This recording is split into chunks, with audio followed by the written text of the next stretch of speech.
కర్నూలు జిల్లా బనగానపల్లిలోని గరిమెరెడ్డి అచ్చమ్మ ఇల్లు అత్యంత ప్రాధాన్యత కలిగిన ఒక పవిత్ర స్థలం. పోతులూరి వీరబ్రహ్మేంద్ర స్వామి జీవితం, కాలజ్ఞాన రచనకు, స్వామివారి మహిమలకు ఈ ఇల్లే వేదిక. తాను ఒక సాధారణ వ్యక్తిగా పరిచయం చేసుకొని గొల్లవానిగా చేరారు.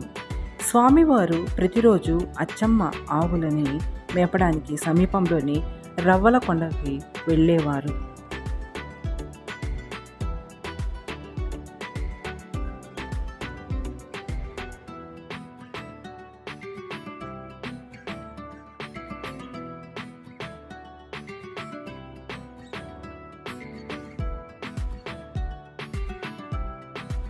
ప్రతిరోజు అన్నదానం అయితే చేస్తారండి.